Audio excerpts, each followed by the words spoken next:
السلام عليكم أصحابي سوء دواد مالك لو ونكسر رمضان كريم. maantana waxaan sameyneynaa bataati waxaa ka sameyneynaa macmacaan. meeshaan waxaa kaleeto noo yaala hilib tuman, waxaa kaloo haysanaa caano.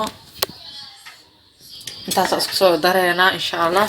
waxaa ka sameyneynaa arki doontiin, waxaa kasoo saari doono subagna u baahanaa insha allah. soo dhawaada hadda digsiga tagana caana waxaa la rabaa bataati inuu ka kor maro ee caanaha korayaan. inteeda kale caana sokor oo soo yeelna mana ku soo badinin. bataati macaan leeyahay maaha. waxaa la rabaa hadhowti caana markuu bataati bislaado dhiyacaan inuu ku haro. waa kana hilibkii oo kusoo darnay. hadda marka haddana waxaa kusoo dareynaa subag lo waaye aan meeshaan ku haysanaa. dan waxaa sameyneynaa dabka u dheereyneynaa. markuu badbado dabka loo gaabinaa asaa dhuuqa soo qoyaan ku dhiman yahay dejinee daboolka saare. daboolkaas soo saaran jirku ka galaa bataati. dad bataati aad u macaan oo diyaanka ku raaxaysan. dalka diyaan ku dhameysid wuxuu ka noqonaa daanga camal oo adkaana. waa iska dulqaad maanta in gabargabaas ku jiro wanta xiran. soo dhawaada wax yar oo cusub soo daray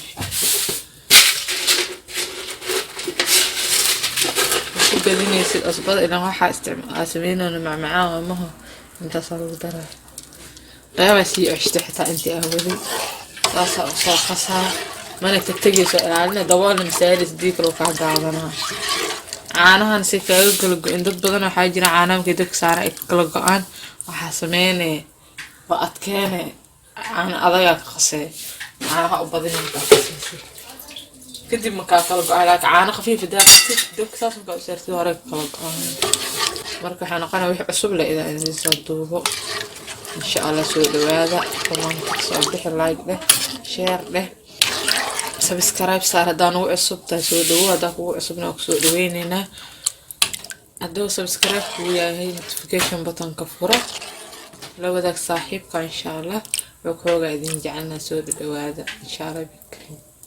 marka isku soo karkarno aan tusaa insha Allah oo soo badbado isfiican ku raaco insha Allah.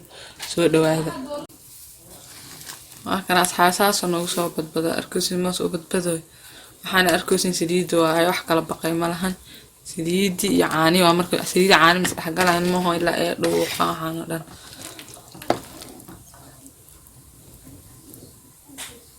saliid ma idin dhaho yaa hirgabka iga waalo madaxa aad xanuun subag waaye. marka subag caana mis dhaxgalaan ma saasa korka iskaga saarnaanaan labadooda meesha ku tartamo. marka ma soo dhuuq insha Allah agti jirabno wali badajiska inta la gaaranaysan bataati waa ka siiso cad yahay aad u yareeyay hadootina arki doontiin. marka si fiican u sii yaraado oo walina biyaha caanaha dhuuqin idin ku soo noqonaa insha Allah. inta is dhahdid macaan saad ka dhiga caanaha sokorta iskaga badinin insha Allah. soo dhawaada halkan asxaabi saaso dhicaankii dhan soo dhuuqay bataatigeena uu bisil yahay. arkaysiin soo gogo'ayo inuu iga jajaabo ma u baahni intaan ka badan. dhicaanka sirka ma ku dhuuqsiina waa dimina dhicaankiisaas soo leh daboolka dhaqan ku siina ma ku dhuuqaso dhicaanka dhan laqay aad insha Allah kadibna soo gureynaa. halkan asxaabi weelashaan soo diyaarsan waxa madmadowga arkaysiin waxa heelki dhicaankiisa wixii dhan waa la soo gurnay. waxaa lagama sheekeyn karo aan soo dhuuq waaye. naax naftaada la sheekadan tiim balbalaarkum ku jiraan tiim dhuudhuubka waaye. sheekadan waxa ku jira madaxda ka dalaq isku siyaa ku dhahay ku seexo oo lagu yaabaa ku dhahay isweydiina maxaa cunto qof nool ma kugu maqan lagu dhahaa wata neef geela lagu baani. marka soo dhawaadaas martiyeenina channelkiini waaye subscribe dhaha tiima meeshaan u safano bahalka meel saar rabee qaar idin rajeynaa ana tartanka ka qayb qaadan rabaaye. nabadii caafimaad ma dhaafno like dheh subscribe dheh share saaxiibka la wadaag comment ka soo bixi insha Allah. ayaanta macaanka ka shidantaa kadib waa cunad u laaban doonaa. khayr isma dhaafno. ramadaan kariim wabillahi tawfiiq. assalaamu calaykum waraxmatullaahi wabarakaatuh.